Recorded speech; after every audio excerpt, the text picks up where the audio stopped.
Pulmonary edema. Pulmonary edema is a condition where there is left ventricular failure causing back pressure in the pulmonary veins and later fluid accumulation, first in the interstitial spaces and then in the alveoli. First, let us see the early changes. Initially, the upper zone vascular markings become more prominent than the lower zone vascular markings, which are normally prominently seen. The branching upper zone vessels look like the horns of an antler and is termed as antler sign. In the next stage, the interstitial edema appears. Blurring of the hilar vessels, especially the right lower lobe arteries, which is normally clearly seen, is one of the earliest signs. Then Curley's A, B and C lines appear in the lung fields, A at the apex, C in the central zone and B at the bases. Curly B lines are hair-like thin lines 1 to 3 centimeters long running horizontally above the costophrenic angles. They are the commonest to be seen. Curly A lines are similar lines in the apical and central zones situated midway between the hilum and the lung periphery and directed towards the hilum. Curly C lines are fine interlacing lines in the mid portion producing a spider web appearance. When the pulmonary edema increases further, there is alveolar edema, that is, air in the alveoli is replaced by fluid. This is seen on X-rays as consolidation. This consolidation is patchy and the opacities occupy mainly the mid zones on both the sides, the typical bat wing appearance or butterfly shadow. But more often, the distribution is not so typical but may occupy mainly the mid and lower zones and is usually more on the right side. Now let us see the various changes on X-ray. Note the consolidation in both lower zones, which is patchy and more on the right side. Of course, if the patient lies in the left lateral position in the bed, then it can be more on the left side also. Such consolidation along with cardiomegaly is very suggestive of acute pulmonary edema. Now this is a very interesting series of 3 X-rays. The first X-ray, when the patient presented in acute left ventricular failure, shows a very severe degree of pulmonary edema with alveolar edema almost all over the lung fields.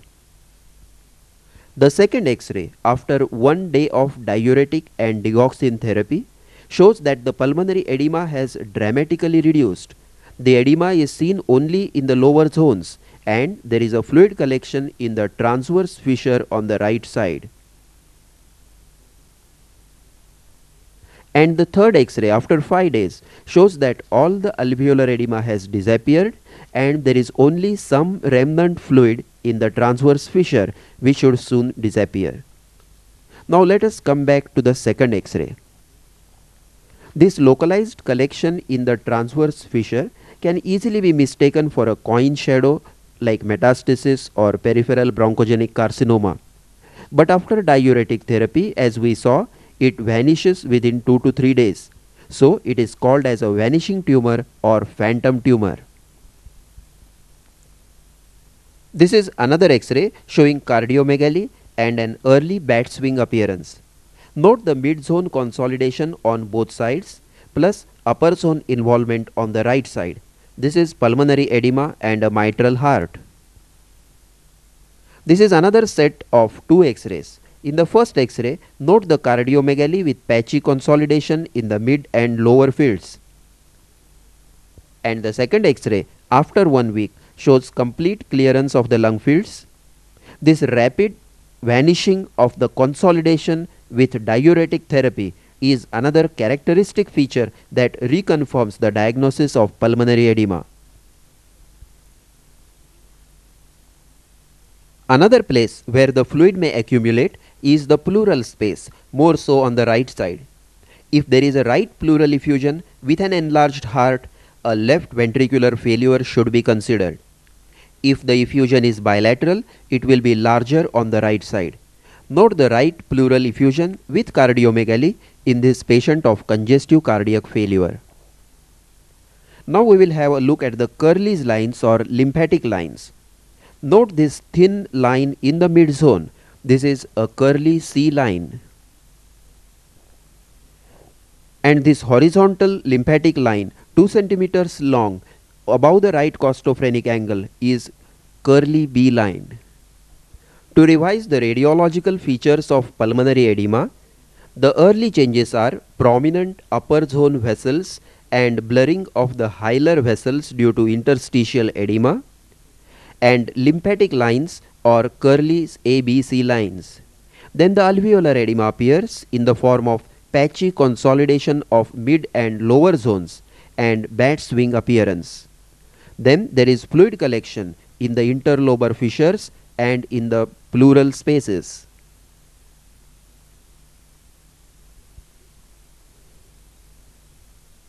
Pulmonary embolism.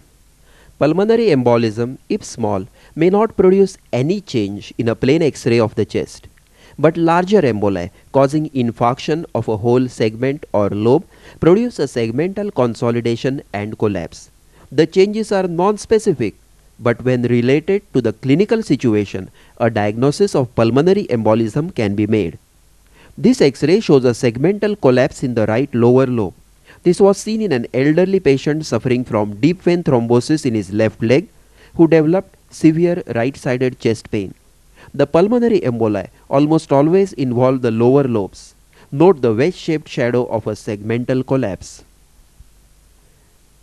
Now this is another X-ray showing a wedge-shaped consolidation in the mid-zone in a post-operative patient who developed breathlessness and hypotension on the third post-operative day. Note in the close-up view the wedge-shaped shadow of segmental collapse. If such a shadow is associated with pleural effusion, it is very suggestive of pulmonary embolism. This patient developed sudden breathlessness and severe hypotension on the second post-operative day following cholecystectomy. Note the collapse consolidation of the right upper lobe suggesting pulmonary embolism. The differential diagnosis will be aspiration or mucus plug obstructing the upper lobe bronchus, which was ruled out on bronchoscopy. The consolidation in pulmonary embolism is visible on the X-ray after 24 to 72 hours, and an X-ray taken immediately after the embolism will usually be normal, or it may show an area of reduced perfusion as an area of increased translucency. Smaller emboli may go unnoticed, but larger embolisms will give rise to segmental collapse, which is seen as a typical wedge-shaped shadow, and it may be associated with a small pleural effusion.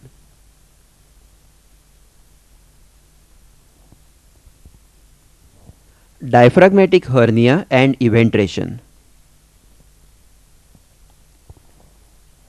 This X-ray of the chest shows multiple coils of intestines on the left side.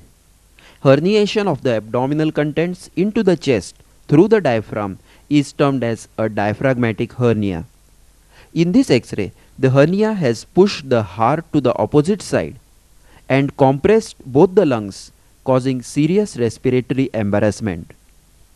In contrast, eventration of diaphragm is a developmental weakness or weakness due to birth injury to the phrenic nerve, where the hemidiaphragm, usually left, is weak and raised.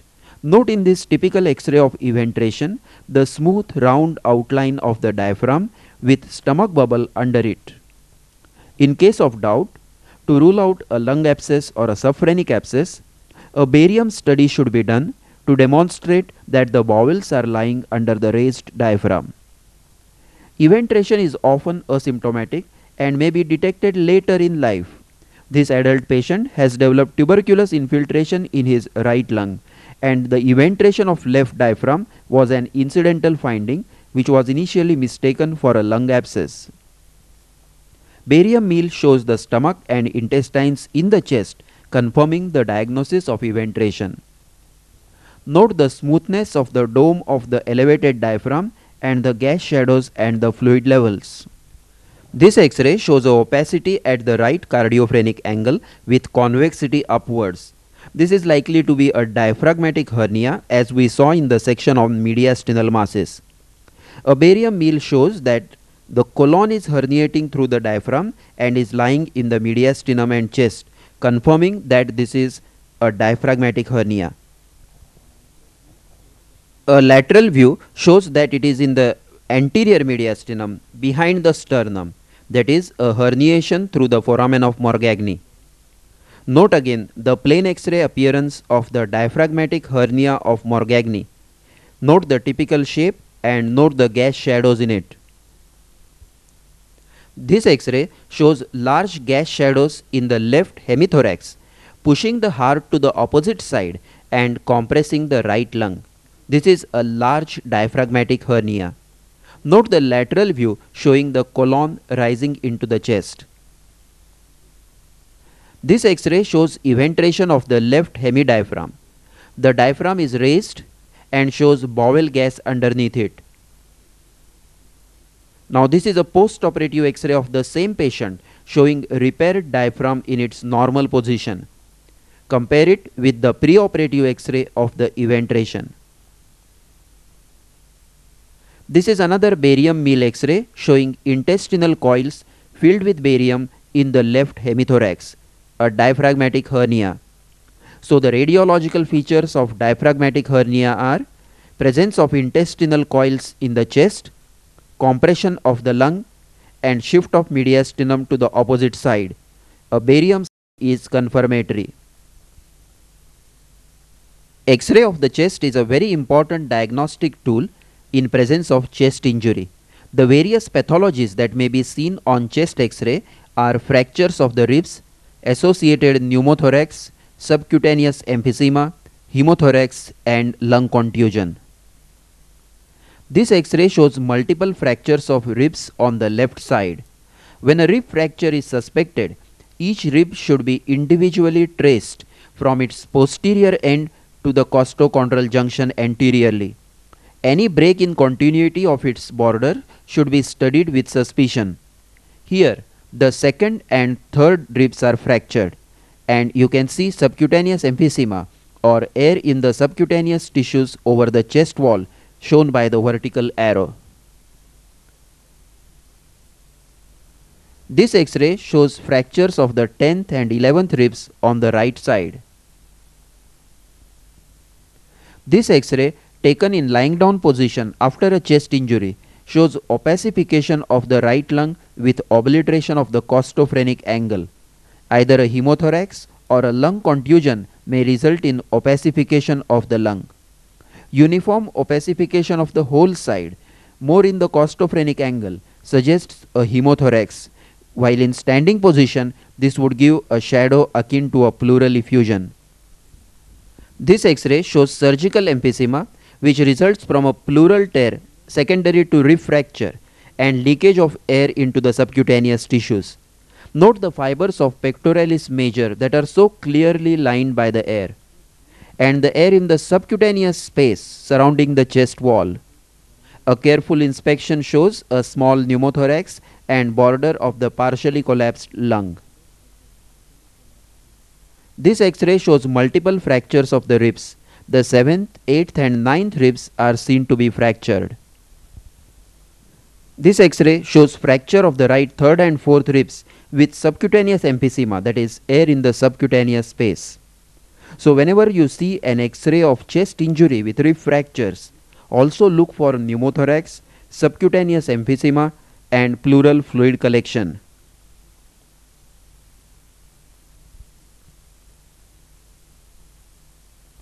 Mediastinal tumors. Mediastinal tumors are seen as a widening of the mediastinum either on both sides or sometimes only on one side. Note in this X-ray the widening of the upper or superior mediastinum. Note the smooth borders of the opacity where it is meeting the lungs, and note that it is lobulated. Lobulated smooth margin is characteristic of enlarged mediastinal lymph nodes. When widening is bilateral, there can be no doubt about the mediastinal origin of the mass. In a close-up view, note the smoothness of the margin, lobulation and bilateral presence. Now in this X-ray, the opacity is seen on only one side. So we have to decide whether it is arising from the mediastinum or is it an opacity in the lung like bronchogenic carcinoma. 2 points help us to decide that it is a mediastinal mass. Number 1 is the smooth border. Even if the surface of the mass be irregular, the irregularity is ironed out by the 2 layers of pleura, whereas a hilar opacity in the lung will never be so smooth. The point number 2 is the wide base towards the mediastinum. By completing the circle of the mass, it is appreciated that its major portion lies in the mediastinum. So the characteristics that differentiate a unilateral mediastinal mass from a lung mass are smooth border and a wide base, that is, the mass is more medially situated. Having come to a conclusion that the mass is arising from the mediastinum, we must now determine the compartment in which it is located, that is, whether anterior, middle or posterior. For this we must take a lateral X-ray which shows the sternum anteriorly, the heart shadow in the center and the vertebral column posteriorly. The anterior compartment lies anterior to the heart behind the sternum, middle compartment is the heart shadow and the posterior compartment is behind the heart. In the anterior compartment, the common swellings in the upper third are retrosternal goiter, thymus and lymph nodes. In the middle third, thymus, lymph nodes and teratomatous dermoids. And at the cardiophrenic angle, pericardial cyst and diaphragmatic hernia. Now in the middle compartment, lymph nodes and carcinoma of bronchus are the common swellings. In the posterior compartment, the common swellings are neurofibromas, paravertebral abscesses, aneurysm of descending aorta and dilated esophagus in achalasia cardia. Now we will study some X-rays of mediastinal masses. Note this opacity in the upper mediastinum. It is bilateral and has a smooth border. It could have been a retrosternal goiter or a thymus if it was in the anterior mediastinum. But a lateral X-ray showed it to be located in the posterior mediastinum. It was a paravertebral cold abscess arising from this tuberculous lesion of the 6th and 7th cervical vertebrae. Note in the lateral view of the spine, destruction of the disc space and adjacent edges of the 6th and 7th cervical vertebrae, a typical tuberculous lesion of the spine. This was a mediastinal mass in the anterior mediastinum. In this region, it could be a thymus, a lymph node mass, or a teratomatous dermoid. This mass has a typical tiny notch shown by the arrow. This notch is typical of thymus. This was a thymic mass. Note the notch again. This mediastinal mass showing bilateral widening has a characteristic lobulated border, especially on the left side. This is a lymph node mass. Such large and bilateral lymph node masses are almost diagnostic of a lymphoma. Lymph nodes of tuberculosis or metastasis never grow to such a large size. I also have an ultrasound picture of this patient taken from the suprasternal notch showing the large and multiple lymph nodes surrounding the arc of aorta, thus confirming that this is a lymph node mass. Note again its typical lobulated border. This is a large mass filling the left chest of this child completely. So it is difficult to diagnose it as a mediastinal mass. But it is pushing the heart to the opposite side, which is unlike a lung tumor. And at the left apex, its smooth border can be seen. Further, the mass shows calcification, which is characteristic of a teratomatous dermoid. No other swelling or shadow would show such calcification, particularly in a child. So this mediastinal mass is a teratomatous dermoid which arises in the middle portion of the anterior mediastinum.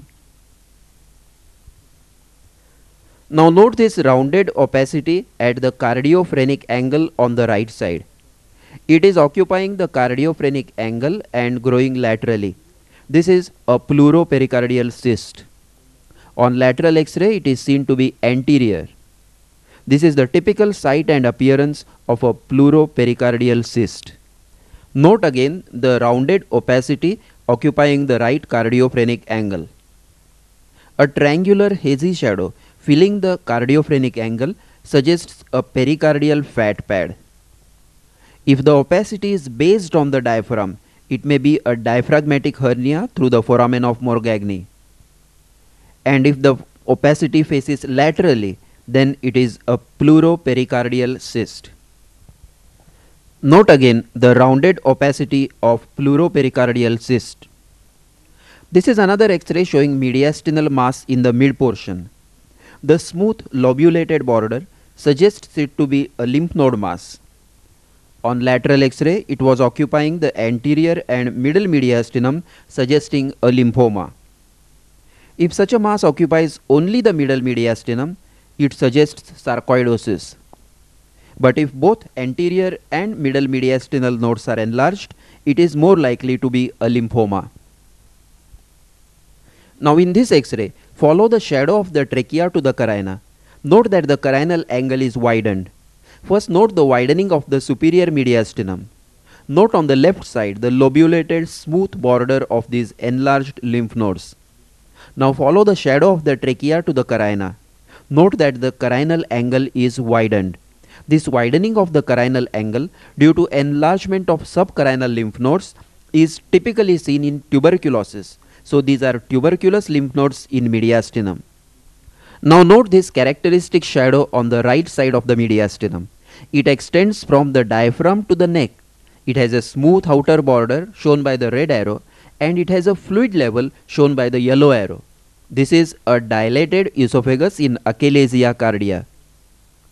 On lateral X-ray, it will be seen to lie in the posterior mediastinum behind the trachea and the heart. This is the typical shadow of a dilated esophagus on the right side with fluid level in achalasia cardia. Note this mass in the upper third of the anterior mediastinum on the right side. It could be a lymph node mass or a thymus or a retrosternal goiter. You cannot give a definite diagnosis. Remember that mediastinal masses are visualized much better and diagnosed more accurately on a CT scan or MRI scan, and that is the investigation of choice once a mediastinal mass is diagnosed on a plain X-ray.